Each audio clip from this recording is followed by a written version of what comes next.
ನಾನಿವತ್ತು ಅವರೆಕಾಳು ಸಾರು ಮಾಡಬೇಕು ಅಂದ್ಕೊಂಡಿದ್ದೀನಿ. ಅವರೆಕಾಳು ಅದಕ್ಕೆ ಒಂದು ಆಲೂಗೆಡ್ಡೆ ತೊಗೊಂಡಿದ್ದೀನಿ. ಮಸಾಲೆಗೆ ಟೊಮೊಟೊ, ಈರುಳ್ಳಿ, ಬೆಳ್ಳುಳ್ಳಿ, ಶುಂಠಿ, ಕೊತ್ತಂಬರಿ, ಪುದೀನ, ತೆಂಗಿನಕಾಯಿ ತೊಗೊಂಡಿದ್ದೀನಿ. ಇದು ಒಗ್ಗರಣೆಗೆ ಈರುಳ್ಳಿ, ಸ್ವಲ್ಪ ಮೆಂತ್ಯ, ಸ್ವಲ್ಪ ಕರಿಬೇವಿನ ಸೊಪ್ಪು ತೊಗೊಂಡಿದ್ದೀನಿ. ಇವತ್ತು ನಾನು ಅವರೆಕಾಳು ಸಾಂಬಾರು ಮಾಡೋಣ ಅಂತ ರೆಡಿ ಮಾಡ್ಕೊಂಡಿದ್ದೀನಿ. ಅವರೆಕಾಳು ಸಾಂಬಾರಿಗೆ ಅವರೆಕಾಳು, ಒಂದು ಆಲೂಗೆಡ್ಡೆ ಹೆಚ್ಚಿಟ್ಕೊಂಡು ರೆಡಿ ಮಾಡಿಟ್ಕೊಂಡಿದ್ದೀನಿ. ಮಸಾಲೆಗೆ ಟೊಮೊಟೊ, ಈರುಳ್ಳಿ, ಬೆಳ್ಳುಳ್ಳಿ, ಶುಂಠಿ, ಕೊತ್ತಂಬರಿ, ಪುದೀನ, ತೆಂಗಿನಕಾಯಿ, ಒಂದೆರಡು ಮೆಣಸು, ಒಂದು ಲವಂಗ, ಒಂದೆರಡು ಚಕ್ಕೆ ತೊಗೊಂಡಿದ್ದೀನಿ.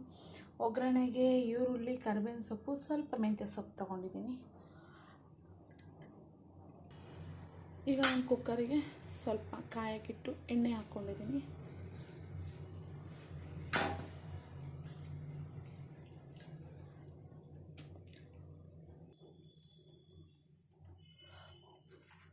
ಒಂದೆರಡು ಸಾಸಿವೆ ಹಾಕ್ಕೊಂಡಿದ್ದೀನಿ.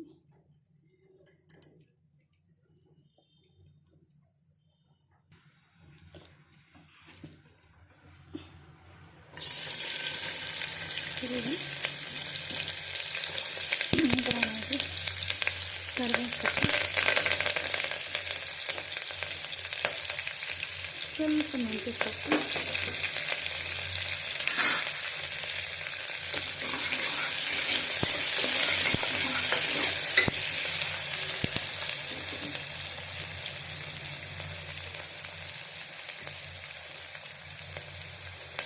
ಸ್ವಲ್ಪ ಸಾಲ್ಟ್,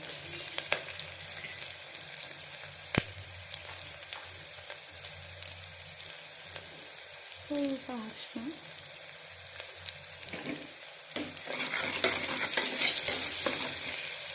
ಇದು ರೋಸ್ಟ್ ಆಗ್ತದೆ. ನಾನು ಫಸ್ಟೇ ರೆಡಿ ಮಾಡಿ ಇಟ್ಕೊಂಡಿರೋ ಅವರೆಕಾಳು, ಆಲೂಗೆಡ್ಡೆ ಎಲ್ಲ ಮಿಕ್ಸ್ ಮಾಡ್ತಾಯಿದ್ದೀನಿ.